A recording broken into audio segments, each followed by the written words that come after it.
every single piece of wheat was, guess what? An ant. And when all the wheat was safely in the bowl, the queen ant stood on top of it and said,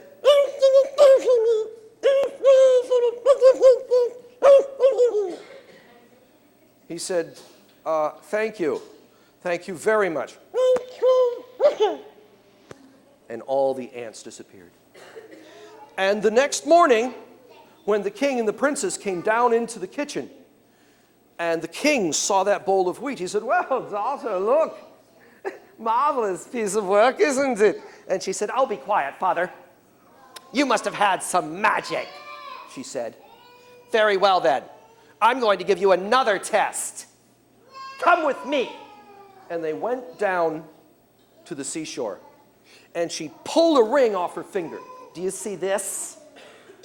And she threw it. Well, actually, she threw it. And it went far, far, far, far out. As a matter of fact, it skimmed a couple times on the water before it went into the water. She said, find that ring by morning, or you will die.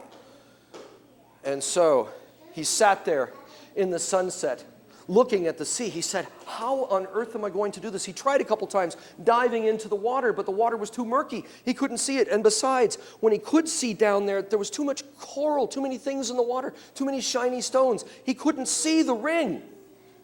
And so he sat on a rock, looking into the water and thinking and wondering and thinking and wondering. But not after too much time, he heard a splash and the sound of fins in the shallow water, and a voice. My friend, come close. And there, in the shallows of the water by the moonlight, he saw that big fish that he had saved. And the fish opened his mouth and went, "Pah!" And the ring, end over end, came flying at him, and he caught it. You have saved my life, said the fish, and thus I have saved yours. We are friends forever, he said, and he swam off. And when the king and the princess came down to the seashore that morning, the king saw the ring and he said, oh, marvelously, be quiet, father. There will be one more test. There is a golden apple that grows on the other side of the world. You will bring me that apple tomorrow morning, or I will have your head. She left him there at the seashore, and he sat on a rock, and he thought, I haven't got a boat. I don't know where the apple grows. All she said was the other side of the world. How? How? He said, I'd better just resign myself to losing my head in the morning. He sat and he dozed. But in the morning, he could see with the sun to his back, where it was still dark, but as the sun was coming up, he could see just a glint and just a couple of shadows flying toward him. The glint of a pair of ruby eyes. And what is that? It's gold. It's gold.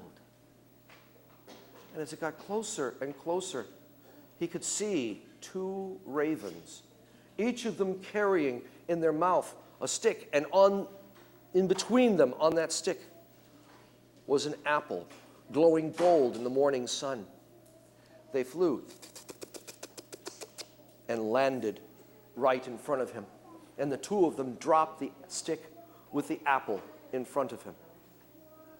And one said, we owe our lives to you, and so we have brought you this apple from the other side of the world. We thank you, my friend. We thank you indeed.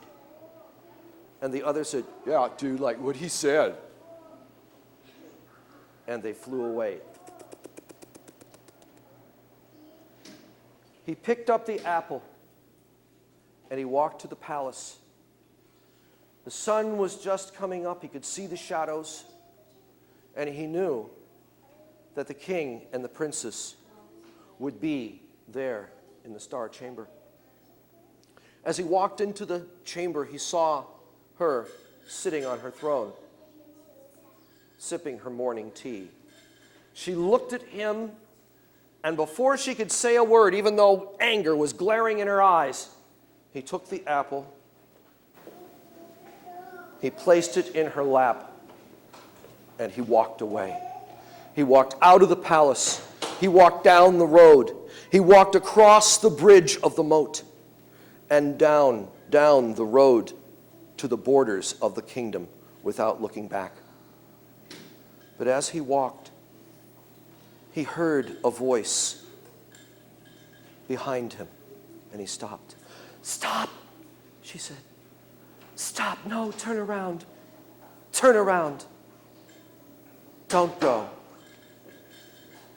And when he turned, just as the sun had fully risen, he saw the princess running towards him, holding her gown as she ran, with one hand, the apple in the other.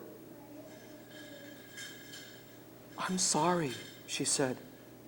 "I am truly sorry. I have never met anyone worthier. Please accept me as your bride." And that very day, he was married to the princess. And many were the guests, including a whole kingdom of ants, one large fish, and 2 ravens. Such a wedding there never was, nor ever shall be. Such food, such merriment, and they even had a storyteller. I know, because I was that storyteller. And they had a cake that was gigantic, as big as a mill wheel, and I was bringing it with me to share it all with you, but it fell off the back of my wagon and fell into crumbs. But I promise you that if I had that cake with me right now, you all would have a piece.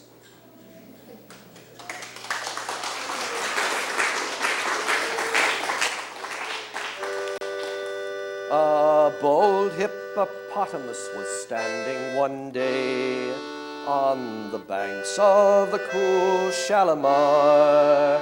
He gazed at the bottom as he placidly lay by the light of the evening star. Away on a hilltop sat combing her hair a fair hippopotamine maid. This hippopotamus was no ignoramus, and he sang her this sweet serenade.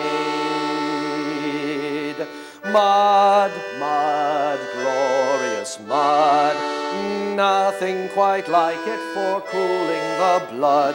So follow me, follow, down to the hollow, and there let us wallow in glorious mud. This fair hippopotama he meant to entice from her perch on the hilltop above.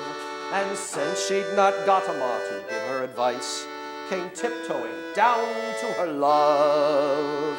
Like thunder the forest re-echoed the song of the sound that they sang when they met. His inamorata adjusted her garter and lifted her voice in duet. You try it. Mud, mud, glorious mud, nothing quite like it for cooling the blood. So follow me, follow, down to the hollow, and there let us wallow in glorious mud. Soon more hippopotami began to convene on the banks of the river so wide. I wonder now, what am I to make of the scene that took place on the Shalimar side? They all dove at once with an ear-splitting splosh, then rose to the surface again, a regular army of hippopotami, all singing this haunting refrain. Mud, mud, glorious mud, nothing quite like it for cooling the blood.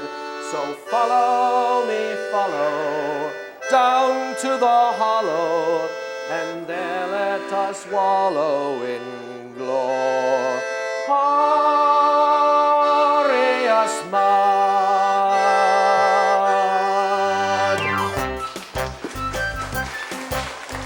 Thank you all, and I had a wonderful time, and I hope you did.